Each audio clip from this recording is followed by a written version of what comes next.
नमस्कार, hot stocks में आपका स्वागत है। मैं हूं राजीव। बाजार में हफ्ते के आखिरी दिन एक बार फिर मजबूती लौटी है, अच्छे अंदाज में लौटी है और 3.25 अंक की उछाल सेंसेक्स में देखने को मिली है। तो अब 26,000 के करीब एक बार फिर से, माफ़ कीजिए 25,000 के करीब सेंसेक्स एक बार फिर से पहुंचता हुआ दिख रहा है। 24,952 इसका आज का शुक्रवार का बंद स्तर 275 अंक की मजबूती, 1% से ज़्यादा की उछाल। और निफ्टी की जहाँ तक बात है 7600 के ऊपर बंद होने में कामयाब रहा है और 92 अंक की बढ़त इसमें भी आई है। 1.25% के आसपास की मजबूती इसमें दिखी है। तो मोटे तौर पे कहानी एक बार फिर से वही नज़र आ रही है कि ऊपर की ओर जो रेजिस्टेंस लेवल्स हैं उनको बार बार छूने का प्रयास बाजार कर रहा है। अभी उन रेजिस्टेंस लेवल्स को इसने पार नहीं किया है, क्योंकि इससे पहले भी हम लोग कई बार चर्चा कर चुके हैं कि मोटे तौर पे 25,000 सेंसेक्स के लिए एक टेक्निकल लेवल है। फरवरी का ऊपरी स्तर यही था, 25,000 का ही था और वहीं से फरवरी में बाजार सेंसेक्स पलटा था।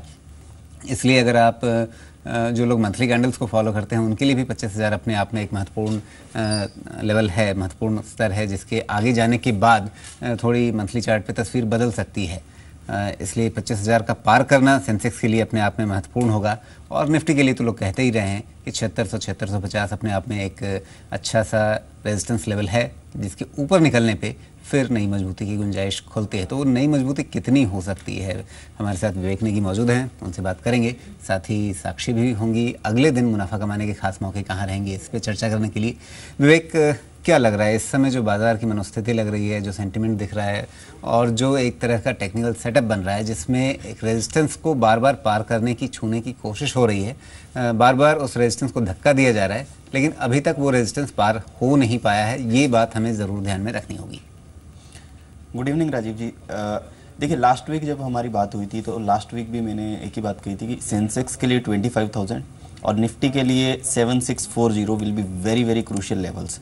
क्योंकि जब बाजार गिर रहा था तो गिरते समय भी इन्हीं लेवल्स पर काफ़ी समय तक बाजार ने टिकने की कोशिश की, लेकिन उसके बाद जब करेक्शन हुआ तो इन लेवल से काफ़ी ज़्यादा डीप करेक्शन हमें देखने को मिले।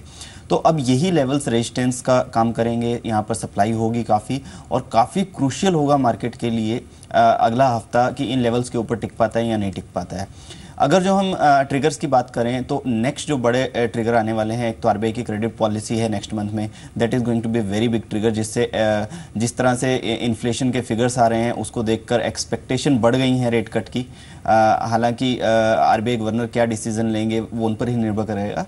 दूसरी चीज़, क्वार्टरली रिजल्ट भी फिर काफ़ी इंपॉर्टेंट होंगे आने वाले क्वार्टर, क्योंकि पिछले क्वार्टर के रिजल्ट बहुत ही ख़राब रहे थे। तो उसको देखकर ये आशंका लगाई जा रही है कि आने वाले 1-2 क्वार्टर्स के रिजल्ट और ख़राब रह सकते हैं। तो मुझे लगता है कि जो अपसाइड है मार्केट में फॉर द शॉर्ट टाइम काफ़ी लिमिटेड रह सकता है और दोबारा से एक डीप करेक्शन हमें देखने को मिल सकता है, but in the long run all the things will be good. Ji.